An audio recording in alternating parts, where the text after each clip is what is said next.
Hi, Aston here from Now Spinning Magazine with my review of 2022. Now, I've done this as two separate videos. Last year it was the top 30 where I combined anything that I'd basically bought or discovered or shared with you, or things I hadn't got around to sharing with you that had made up my playlist for the whole of that year. This year I've ended up with 40 items, and so what I've done is I've split it into two videos. One video, this one, is going to be my top 20 albums of 2022, and the second video is going to be my top 20 box sets and reissues of 2022. I thought that would make more sense.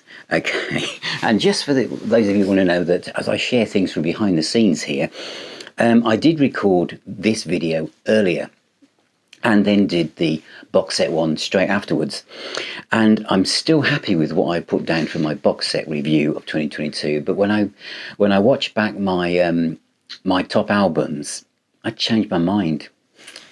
And in fact, even when I do this, there are two bubbling on the outside. Was it one? No, I think it's one actually. And before I dive into it, anyway, so that you don't all disappear and think, who is this bloke again? Welcome to Now Spinning Magazine, and it's great to have you here. Please subscribe, ring that bell, etc. And to all my podcast listeners as well. Hi out there. There is an album outside of my top 20 that, if this arrived so late in December, that I couldn't include it because I just felt I hadn't lived with it enough. And it is Sendelica and One Man's Man. I'm going to do a separate review on this. It's a double vinyl album on a glorious cloudy orange vinyl, and it's growing on me. So it's sitting outside the top 20, but only just. I'd probably put it at number 21, I imagine. So here we go. At number 20 in my top albums of 2022, the first one is Christine McVie, and this came out in the summer of 2022, and it's a solo collection called Songbird. Now, I might do a separate review of this as well. It's gatefold sleeve, vinyl album, and it comes on glorious turquoise sea coloured, see, that's what it says on the cover, sea coloured vinyl. But it's a beautiful record, and all the songs have been picked by Christine, who sadly passed away last year. Sad loss to music. And it's all been produced and remixed by Glyn Johns. And what makes this album so special to me is there is an orchestral version of Songbird on it, where they've lifted the original vocal from Rumours by Fleetwood Mac and orchestrated it. And it sounds absolutely fantastic. And I played this a lot, and as I say, it only came out in the summer of last year, and she was heavily involved in this album. There's also for those of you who want to know about the package, because I forgot about it, there's an interview with Christine, must be one of the last interviews she did, included in the album as well. Right, here we go. At number 19 is Sammy Hagar and the Circle with Crazy Times. I'm a huge Sammy Hagar fan, and so this was definitely going to be on my list, and it's a wonderful record. Childhood End, You Get What You Pay For, Crazy Times, and Pumping Up, which is a cover by Elvis Costello, turned into a rock song. It always sounded like it could be a rock song. I went with the CD on this, and my only criticism is Sammy Hagar doesn't seem to be that involved or bothered about what the physical product looks like, and I buy a lot of Sammy Hagar CDs, and they're usually generally like CD inserts from the mid-80s, just a fold-out sheet, and I kind of got used to seeing a lot more than that, really. The photography and the image and the story behind the imagery is excellent, and the album is excellent. So again, on this channel, I always talk about the whole aspect of the music, including the physical presentation. So presentation could have been better, but the music is very, very good. So that's at number 19 in my top 20 albums of 2022. The next one, this is there's a real rock focus, I have to say, in a lot of things I picked here. Rock Believer by the Scorpions. One of their best albums for a long time. And I did a separate review on this, which you'll be able to find if you just explore the YouTube channel or the Now Spinning Magazine website. Just search for Scorpions and you'll find it. I went for the single CD version, mainly because I didn't know there was a two CD version out there at the time I went. I just ordered it immediately. It's really, really good. Some great tracks. Gas in the Tank, the opening track, is absolutely superb. Next is Alice Cooper, and this is a 2-disc set, CD and Blu-ray DVD. The original Alice Cooper band, those are the remaining members: Alice Cooper, Michael Bruce, Dennis Dunaway, Neil Smith. And it's like a set list from the classic Alice period. Caught in a Dream, Be Your Lover, I'm 18, Is It My Baby, No More Mr. Nice Guy, Under My Wheels, Skulls Out, Electing Desperado. What a lineup. All recorded at the Astroturf at a small venue. It's raw, it's rock and roll, it's Alice Cooper. And, you know, Alice Cooper's on a roll, comes with a great little booklet. Superb. The next is some really raw, authentic blues. Close your eyes and these guys are in the room with you. And one of those guys is Dusty, who sadly passed away recently from ZZ Top.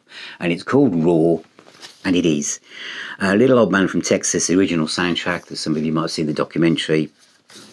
Very eco-friendly cover, no plastic at all. Brown Sugar, Just Got Paid, heard it on the X, LaGrange, Tush, which is fantastic. Thunderbird, I'm Bad, I'm Nationwide, Legs, Give Me All Your Loving, Blue Jean Blues, Certified Blues, and Tube Snake Boogie. Yes, it's their classic tracks played in a live setting in your living room. Highly recommended. Raw by ZZ Top.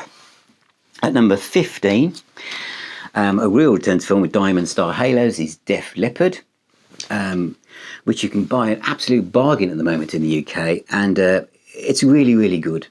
You know, they've still got hunger in their belly. Great playing, great songs, great production. I think the guys are happy where they are in their own skin. You know, it's great to see people in that age band, of which I am with them, rocking and rolling like this. I wanted music that would make me lift my spirits and make me feel good. And this is one of those albums. A lot of what I picked is because of that reason. Next from Def Leppard is the Dead Daisies with Glenn Hughes on vocals, the second one with him on vocals. And this, again, is a real life-affirming, punch the air, throw your head back and shout rock and roll music. Glenn is in fine voice. The whole band are great. And again, is it better than the last outing? I don't know. I would say they're both roughly the same. Great rock album. Glenn Hughes is superb. Next is Porcupine Tree at number 13. Now, I gave this a bit of a not a bad review, but I didn't like the way the marketing and the packaging of the Super Deluxe Edition being put out and tracks were left off and all the rest of it, and the Super Deluxe Edition wasn't that deluxe. The musically, I cannot fault it. It's superb, and I can always stream the other tracks, so I've kind of softened in my approach, and I've played this a lot, and you know, Stephen Wilson is still the main man for so many different things, really. His production techniques, his, you know, the podcast he does, his outlook on life, and this is a great prog album. The world needs good prog albums, and this is a good prog album. So, you know, continuation by Porcupine Tree, absolutely fantastic. Next is a band that I didn't get for a while, so I did a ranking video on what I felt was their best albums in order, and this one, Impera by Ghost, has been played a lot at Now Spinning Towers. It really has. I love them. They've still got that Blue Oyster Cult kind of feel of menacing mystique and originality, and they are tour de force and a force of nature. You see them live or watch the live stuff on YouTube, etc. Great album. They just get better and better and better. I think the one before that might pip this, but this is still a breakthrough album for them, and they're just going to get bigger and bigger, aren't they, really? The next one is Halestorm, and it's Back from the Dead. I love this band. I've got every one of their albums. This is a real brutal rock album. You know, she's really going for it on this. Great songs, great performances. You know, feeling a bit kind of weather out there is a bit iffy. It's dark. It was winter. Stick that on. Honestly, great. Absolutely fantastic album by Halestorm. Lovely. Derek Sherinian from, well, used to be rather, used to be in Dream Theater, and now band the names escapes me at the moment, of Apollo. I'll just say that as I do this. So many things to remember. But this is Sons of Apollo. Got it. This is jazz fusion, jazz rock, as those of you from the 70s or 80s will remember fondly. Jazz rock, Colosseum, Return to Forever, Simon Phillips on drums. Simon Phillips is on drums on this. Stanley Clarke, all that stuff. This is superb. Now, listen, I don't want this video to be really overly long, but just listen to who's on the keyboards. Obviously, is Derek. Great Hammond player and synth player. Simon Phillips on drums. There they are in the control room. But what have you got on here? You've got Mike Stern. You've got Ron Bumblefoot or Ty on guitar. You've got Steve Lufkiner, Joe Bonamassa, Michael Schenker, Zach Wilde, Tony Franklin. You've got so many people. It's just brilliant. Nuno Betancourt on guitar. It's just superb. Jazz rock fusion album. Something that's really exciting. It's all instrumental, but it's really, really good. And that is at number 10. At number 9 is another artist and album that taps into the Dream Theater thing. And it is James Labrie with his album Beautiful Shade of Grey. James Labrie even. This is a nice fold-out sheet with a booklet in it as well. Now, this isn't his first solo album. He's done several. And you might think that when he stepped away from Dream Theater, he would kind of do something that was kind of softer or more experimental or more song-based, that weren't, didn't go off and do lots of instrumental stuff. He didn't. And all his solo albums up to this point, they've been full-on throttle, brutal metal, really hardcore stuff. This is different. This is the solo album you might have expected him to do before. And it's if I say it's acoustic driven, you're going to automatically think it's people sitting down strumming acoustic guitars. When I say it's acoustic, there are acoustic instruments, but there are drums, bass, keyboards, and it's a brilliant album. The opening track, Devil in Drag, there's also an electric version at the end, which isn't like a bonus track. When you listen to the opening song, it's got such a riff and groove, even though done acoustically, you kind of imagine it being done as a rock track, and they revisit it at the end. All the songs are superb. The vocals are fantastic, the instrumentation, the performances. I loved every track on this. The interesting one is track 10, which is Ramble On, which is obviously a cover of Led Zeppelin's song from Led Zeppelin 2. Now, it's almost a facsimile of that song, exactly as Led Zeppelin did it, right down to the guitar licks and the vocal ad-libs. Now, you could say that if you're going to cover a song like that, do you feel it's almost so sacrilegious that you daren't leave the blueprint of the original song, or you want to cover it like that to show your homage to it? Or if you're doing something like that, should you put your own personality on it? That's something that I'm interested to know, those of you who bought this album, what you think. For me personally, if you don't know the song Ramble On by Led Zeppelin, it fits in like a glove into this set of songs, and it's a fantastic performance, and I absolutely love this version of Ramble On. But it's very, very close to every flicker of vocal ad-lib that Mr. Plant does. Mr. Labrie does exactly the same, but all the songs on this album are fantastic. The next one is 4 albums, but technically it's 1 album. Tedeschi Trucks and I Am the Moon. 4 parts. I reviewed 3 of them on this channel. 2 hours of music split over 4 CDs. You can also get a vinyl box set of this. And I just love this band. I just absolutely adore this band. And the vibe of Government Mule, the Allman Brothers, and the Doobie Brothers. It's just joyous. Susan Tedeschi and Derek, his guitar playing that lives for the song, and you can, the way they do it, you know how I talk about this set of musicians. I just think that they are the real deal. They play from the heart. They are I've never met them, but I feel like I know them. The way that they play, the music, the way it affects me emotionally, mentally, physically, I just love this band. And so that is the Tedeschi Trucks Band and I Am the Moon. You need all four. Don't just buy one of them. They are collectively, it's a concept album, and it's just fantastic. You can see the other videos on the channel.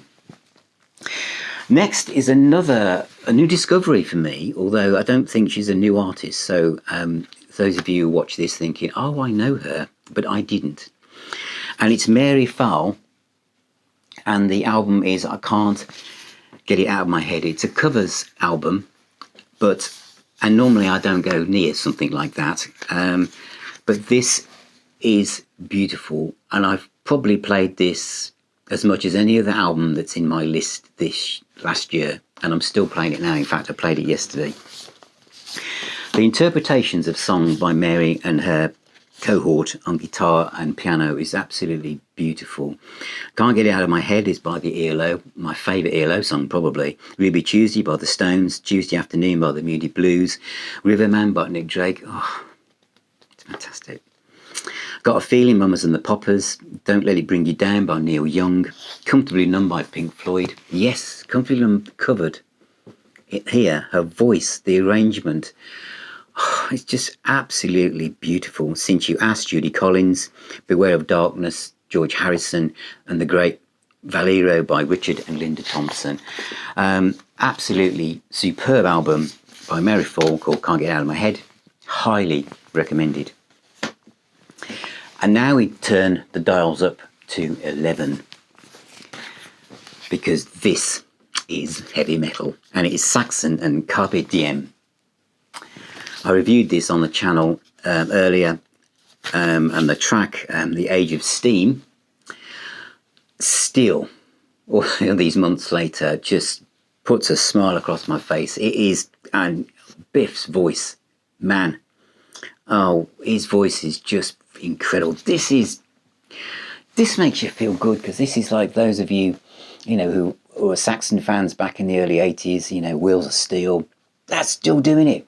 They still have that vibe, and it's just absolutely brilliant. Black in the Night, Remember the Fall and Dambusters. Oh, it's just there, isn't it? It's just there. Proper British heavy metal. And still thinking of British heavy metal, probably the godfather of heavy metal himself, Patient Number 9, Ozzy Osbourne.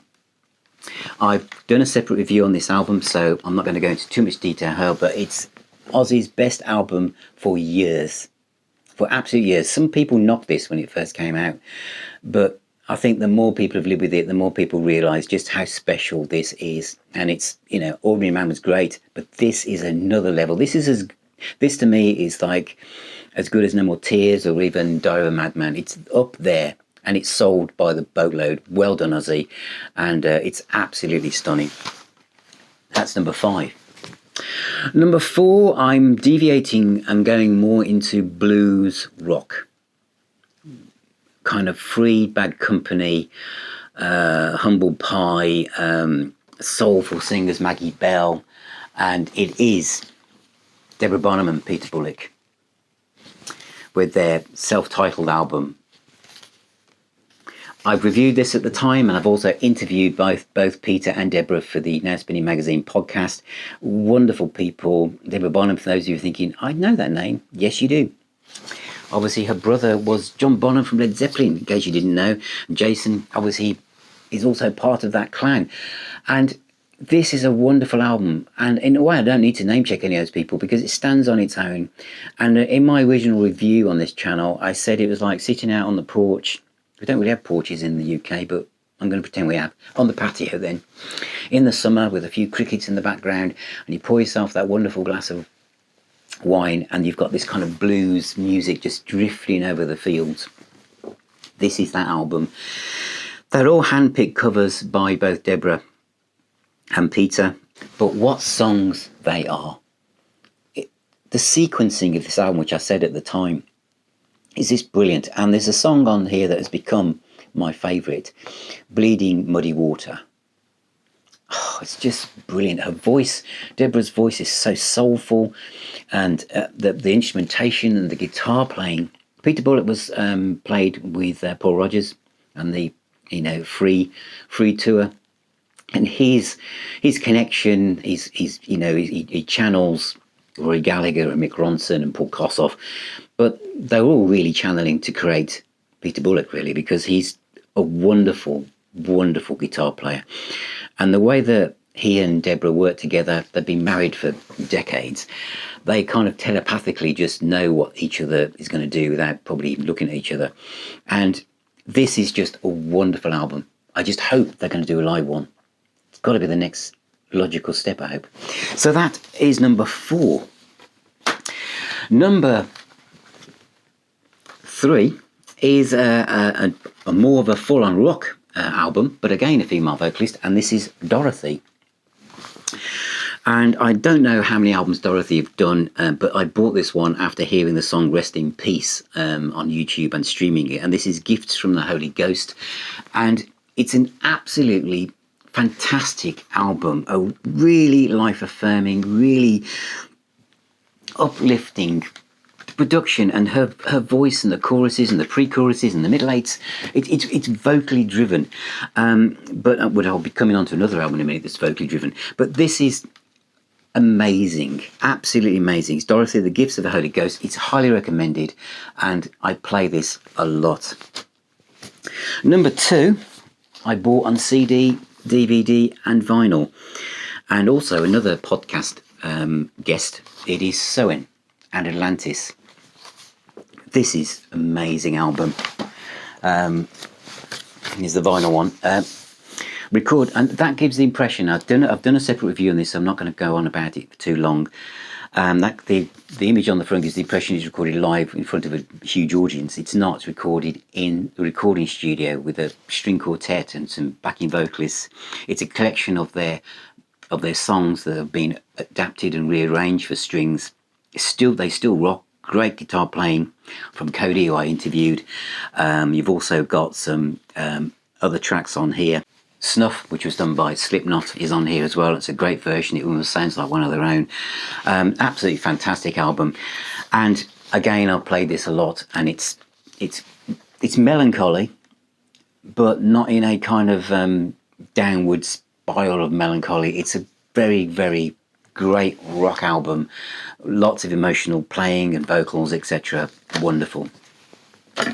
So what is my number 1 album for 2022? 2022 was a hell of a year. I'm not saying that 2023 is going to be a hell of a year as well, but we're coming out as the world. We're coming out of the pandemics. We've got the cost of living crisis. Myself, I had 2 eye operations. We have in the UK. We've got strikes everywhere. I'm not going to get political, but it's a mess everywhere, and there's a lot of stuff going on. That music, as I say a lot, is the healer, and it's the doctor, and it's like taking your vitamins depending on what you put on. I was thinking I wanted music that was going to take me somewhere, that was going to make me feel different, and I was coming back in the car a few days ago, because it was between SOEN and this band I'm going to mention now that were going to be my number 1 album, and they kept flicking backwards and forwards, which is why this video got redone. And I was listening to a track in the car by this band, and the hairs on the back of my arm, my head were up, and I just thought, this is the album of the year for me, because it just took me somewhere else. And it is Cats in Space. And the album is Kickstart the Sun, and I went with the vinyl version. I see vinyl as the hardback book, and sometimes CD is the paperback. It depends on what I'm going to think, but I went for the vinyl one, gatefold sleeve, double disc, and it was because there's a feel.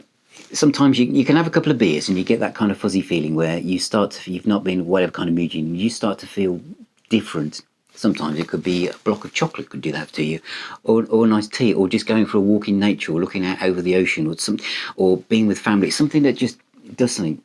Musically, this is that album. Greg Hart, who I interviewed on the podcast, Now Spinning Magazine podcast, is a great guy. And everything he writes and what a writer he is, and every musician in this band is just he comes with a booklet. I will do a separate review on this. I think I need to.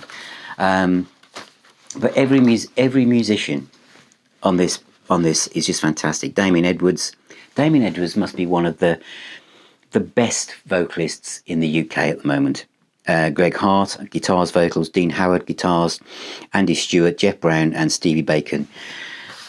Their collective voices, the production, and so much on this record.